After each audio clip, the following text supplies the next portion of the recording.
All right, everyone, it's your boy Genius, G Squared Tactical. Got the Derya Melik 92 clone back out at the range. What you just saw there was 100 rounds exactly on top of the 150 that I did in the initial review. And I'm going to put another 50 rounds through it to make it a total of 300 rounds. Have not had a single malfunction, as in no stovepipes, no failures to feed, no light primer strikes. Everything has went down range exactly as it should. No abnormal wear. Finish still looks good. All of those things.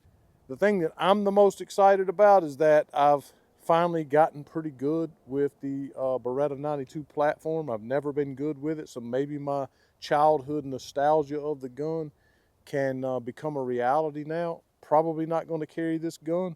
Still a little thick through the grip for me. Doesn't have a light rail.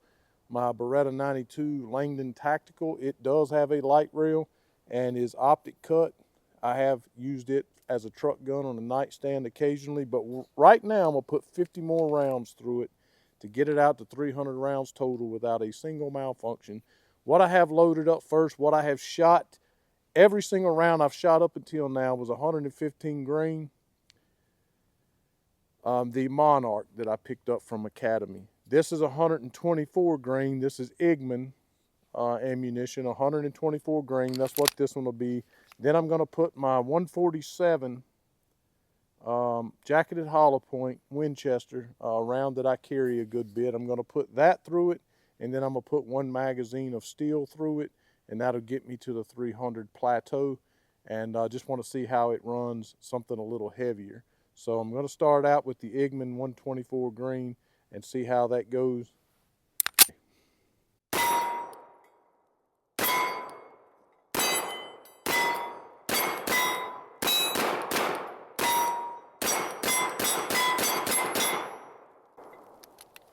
Honestly, I didn't really notice much of a difference other than significantly more smoke with the 124 grain there.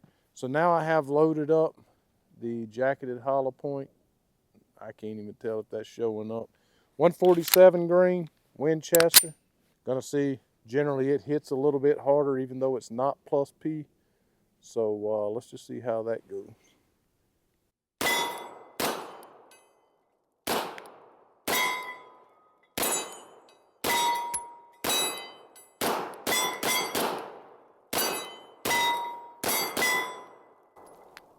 You know, I haven't give the dip of death on this gun the entire time I've been shooting it, and I did right there. The first dip of death with the Melik 92 clone. Either way, definitely hit a little harder, right? Even double tapped it there one time, a little negligent discharge, if you will. Yeah, so it definitely hit a little harder, but it ran it all. It handled it just fine. So I'm going to load up the Monarch steel here. Some of this that I've used already before. We're going to load that up and see if it'll handle that or not. So stay tuned for that.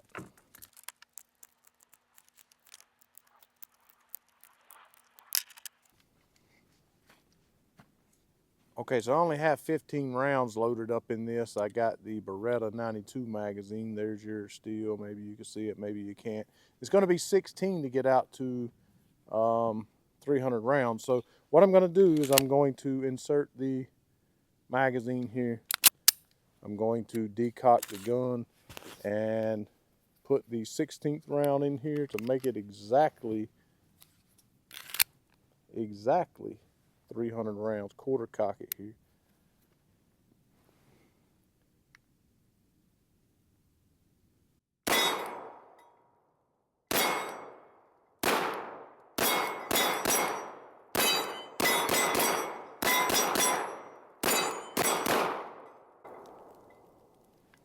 And I tell you what, you just have to have known me.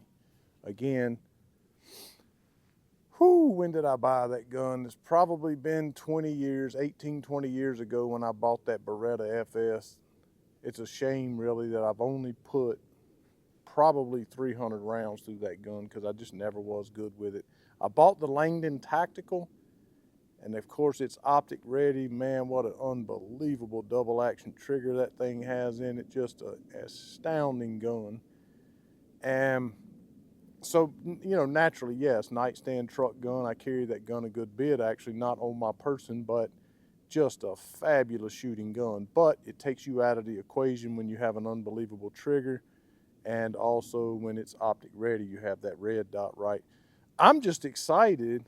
If anyone that's known me, anyone that's ever, because I think I shot that Taurus clone too about 3 years ago, just knows that I embarrassed myself with a 92 platform. But I definitely got better with shooting the Beretta 92 platform, and I am ecstatic about that. Without a red dot, without any fancy trigger or sights, totally recommend the Derya Melik 92 clone.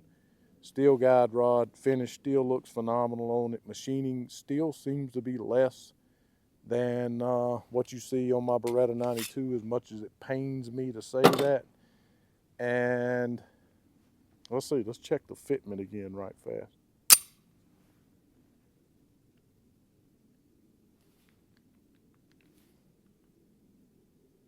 It's still super tight. Again, 300 rounds is about equal to the amount I've put through my Beretta 92. There is some movement, of course, but it's still a nice fitment on the gun, even after 300 rounds.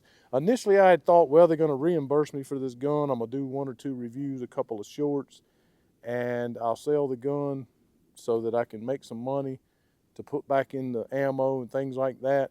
But I've enjoyed the gun so much, I might give them more than their money's worth and keep it a little while and shoot it a little bit more.